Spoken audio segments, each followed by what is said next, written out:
Well, Raymond, they've been trying to get my father since the second he came down the escalator. You know this better than anybody. And they've been going after him for the last 5 years. And the thing to remember about the Trump organization, which everyone knows and it's been well reported, is it really was a small, or it still is a small organization. And not too many people actually are involved in the serious, the major aspects of the business. So why is it exactly that Trump continuously finds himself in court? Why is his family always in the spotlight and taking heat? Donald Trump, the self-proclaimed greatest winner of all time, who in all reality is nothing more than a vapid walking tax haven for his father, who over time inherited over $400 million from the man. A man who never had to answer to anyone other than his father and who lived a life of white-collar crime in order to keep the fantasy of grandiosity going strong.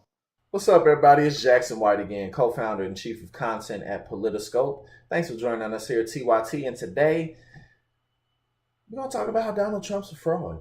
They care about one person. That's taking down my father. They subpoenaed 3.5 million documents. They've gone through every single tax record that my father has had since 2005. And this is what they have. They have a company car. They have employment perks. Give me a break. But let's talk about Donald Trump's business practices and his history of fraudulent activity and white-collar crime. Let's talk about how he's a failure who aggressively runs up hundreds of millions of dollars in losses to avoid paying taxes, how he's a liar and a charlatan who's never been good at anything but putting on a show. Let's talk about how by the early 1990s, the Trump organization faced over $3 billion in debt. Let's talk about how his father, Fred, was a constant bailout for him and how he actually lived in the shadow of him. Let's talk about the Taj Mahal, the casino, Donald Trump, the man who couldn't even turn a profit with a casino, and how the Taj Mahal is the perfect example of how Trump profits by screwing everybody else. The Taj Mahal was a project that was always too big and grandiose to succeed. In fact, on opening day, it was said to be the biggest disaster and the worst casino opening ever in Atlantic City, with the floor being totally mismanaged and debt rising so fast after the opening that losses of up to $1 million a day by gamblers would have been needed just to keep the lights on. By the time it was all said and done, Donald Trump owed between 200 and 300 construction contractors workers for over $1 million. And of course, he never delivered. This is what they do. This is New York State for you. This is worse than a banana republic. It's truly horrible. Donald Trump faces scrutiny for paying no income taxes for over 10 years due to reported losses. And after a decades-long audit battle with the IRS for a $72.9 million tax refund he received for those huge losses, if overturned, could cost him $100 million.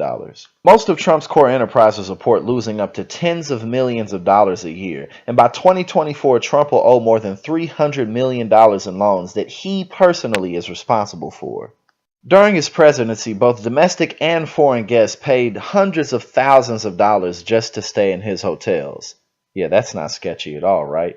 In 2018, Trump disclosed that he made $434.9 million in revenue, but he didn't disclose the reality that he actually lost a total of $47.4 million in that year alone. He essentially just moves whatever liquidation he has around from business to business in a desperate attempt to stay 2 steps ahead of America's tax loopholes. Okay, so if all that wasn't enough to convince you of Donald Trump's well-documented history of fraud, let's talk a little bit more about Trump University, which essentially was nothing more than a fly-by-night seminar program that had nothing more behind the curtains except further doors to open and more lines to cross. Packages that could cost anywhere from $1,000 to $35,000. This program specifically preyed upon lower income individuals and households who were in desperate straits and therefore less likely to be able to fend off the sales tactics or defend themselves in court. And people couldn't even take pictures with this man, with Donald Trump. They had to take pictures and meet his cardboard cutout because he was too busy eating Taco Bell, Burger King, McDonald's, every other fast food known to man, and watching himself on The Apprentice. And so people were often encouraged to open up lines of credit that they simply couldn't afford, whether it was by themselves or with business partners that they met. And people, of course, went under. And so after bragging about how he never settles no matter what in his court cases, of course, he did the opposite and he settled with this. He settled for $25 million because had he been charged under the RICO statutes, he could have faced up to $200 million in penalties. So the scheme pulled in roughly $50 million in profits. He settled for $25 million. So he came out on the other side with $25 million in profit. That's pretty sweet. Trump's name is plastered on buildings that he doesn't own. In New York City alone, his name's on 17 buildings, but he only owns 5 outright. By the early 2000s, American banks simply wouldn't loan him any more money. And that's when he started to get deeper and deeper down the rabbit hole of doing business with crime syndicates all over the world just to keep the money going.